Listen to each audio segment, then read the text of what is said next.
जंत्री और ठिकादार दायित्वहीनता जोगु महादेईपुर ग्राम में जल संकट सृष्टि। गजपति जिले में दिन को दिन जल संकट बढ़ी लगी। केतेबेले तो नदीर जलस्तर कमिबा जोगु तो आउ केतेबेले जंत्री और ठिकादार दायित्वहीनता जोगु एही जल संकट सृष्टि होउछि।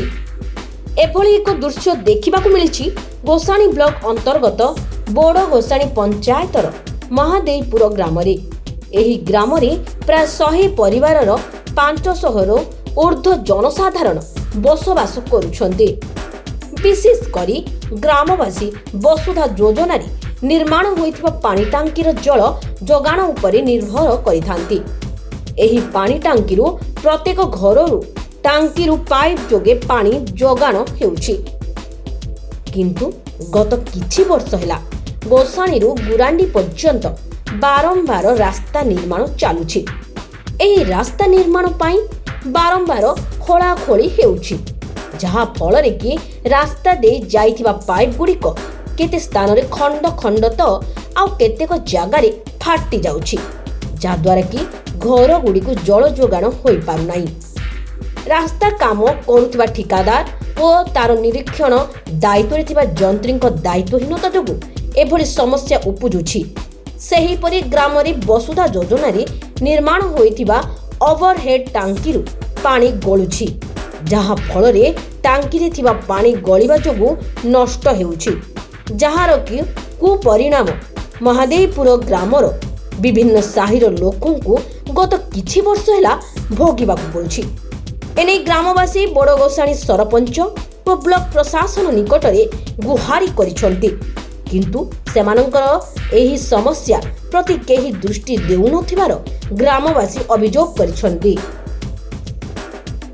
अर्जना गायत्री नगर महादेईपुर बासिंदा। कौन समस्या है पानी रो 2-3 वर्ष है से पानी डिस्कनेक्ट होची। से रोड काम करा होची, से माने भांगी दउचंदी, ए माने पुणी करचंदी, आउ तर पुणी थरे भांगी दउचंदी। इमिदि हेगिरी ए भंगा ए भितरे आमे आउ पानीरा ठीक रूपे पाई पारनु। खरा काल पळा सेलानी आमे जो पानी भुआईगिरी पैसा खर्च करी आणुचु। हाँ, जलस्तर मध्ये कमी गलानी भूमिर, तेणु जल अभावटा बहुत देखा देइछि। आम बीडीओ को मध्य बारंबार कहिचु, सरपंच को कहिचु, बीडीओ को मु दरखास्त करिछि गत गुरुवार दिन, बुझिले। आ सेडा टिके हे गेला हमर जल कष्टडा कमिबो। आमे जेमिति असुविधा रे अछु एई 8 घर आ कहियो आमे गुरांडी पंचायत रे पारछु ना गोसाणी पंचायत मध्य रही असुविधा होछु। यही समस्या टिके समाधान कले आमे विशेष उपकृत हो। माधेपुर गायत्री नगर कौन समस्या है? पानी रो असुविधा बापा 3 वर्ष हे गेला। जो रोड खोलिले रोड काम आरंभ है, हमको पानी नाई बापा, बड़ कष्ट होचु। आमे कांगी खरा दिन एबे 3 वर्ष है जो पानी की हमर भाबू मध्य कहला मध्य के सुनु नांती जानचो की हेले आमरे लिखित आकार देलु। आमे कहलु मध्य सेताको किए कानूने को सरपंच नाई किए नाई किए आसुने।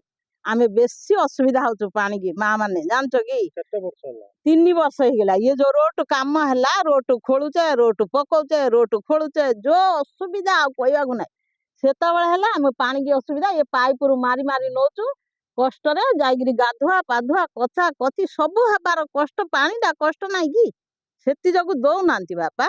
आमे एबे केते थर कहलु सीटु जो पानी वाला को मध्य कहलु आमे पैसा जमा करी देबो मध्य तमे कर दियो बेलु काकुतेगिरी, मात्र किए कर नांती। सेति भाई तमे किमिदी एडा करिगिरी हमर पानी रा आघा करो। खरा दिन आमे बेसी असुविधा होचो। मु दिलेश्वर नायक कहूचे, महादेवपुर वार्ड मेंबर। पानी रो बहुत किसी समस्या होची। आमर जो रिजर्व रखुचो वाटर टैंक सेटा बहुत लीक होची। पानी केतळ रिजर्व रहउनी, सेटा बारंबार लीक हेकरी गाँ भीतर पानी सब बेले समस्या रोचे।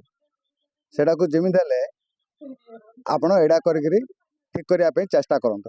वर्तमान जो गायत्री नगर वर्तमान गायत्री नगर तो रोड खराब होची। से माने बिडजी भांगुचंती करूचंती, रोड भांगुचंती, रोड करूचंती, किंतु 2 वर्ष होला पानी जाउने।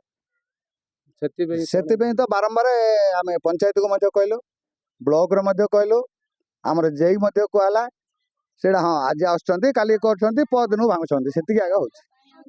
ଆଉ ରୋଡ ତ ବାରମ୍ବାର ଆମର ସବୁବେଳେ ପ୍ରୋବ୍ଲେମ ଆଗ ଏଇଠି ଆଉ।